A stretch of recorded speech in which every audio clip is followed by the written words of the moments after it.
2, 3. Ang lakas!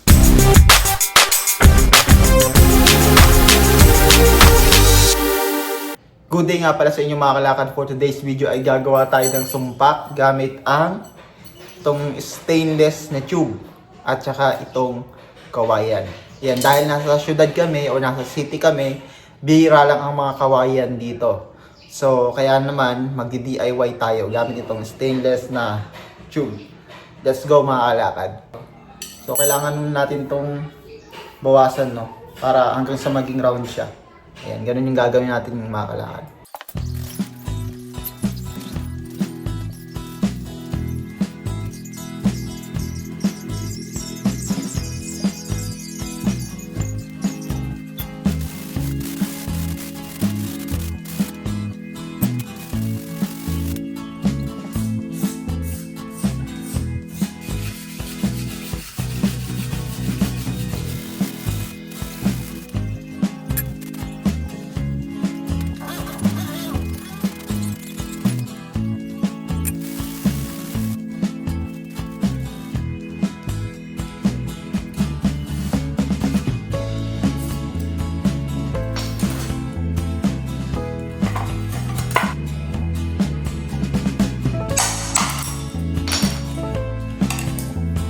Kaya mga kalakad, kailangan natin itong basahin. Papel. Kailangan natin ng papel. Ito yung ibabala natin.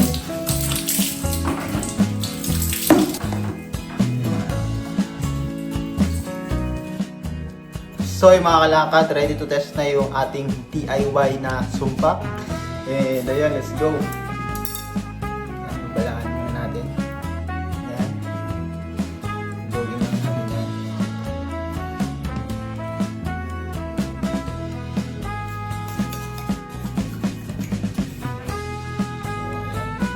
Natin makalakad ito. Gana ba ito? Makalakad, let's go. Woo! Gana kaya ito? 1, 2, 3. Woo! Gumagana siya mga kalakad.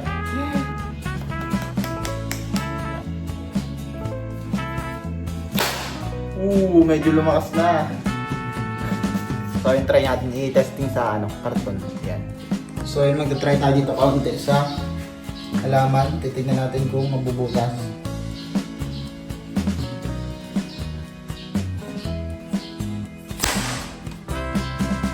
So, ayan mga kalakad.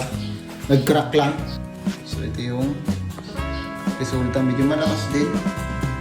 Yung nag-crack. Malakas din siya mga kalakad.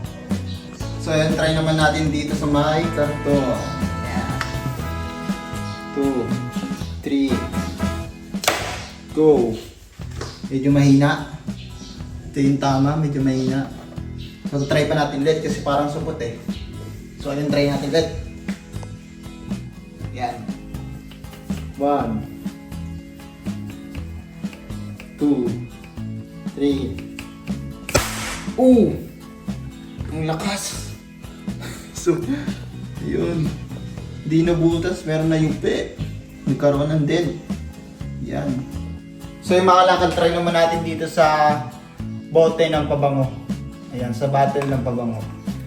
Ayan, try natin. 1, 2, 3. Uy! Ang lakas niya. Kaso, hindi tinamaan. So try natin ulit. Ayan, try natin ulit. 1, 2, 3. Tumba mga kalakad. So yung mga kalakad, last testing. Try natin. 1, 2, 3. So yung mga kalakad, thank you for watching. Naway sa video na to, nag-enjoy tayo sa ginawa nating DIY na sumpa. And ayun mga kalakad, thank you for watching and kita-kits sa next vlog. Let's go!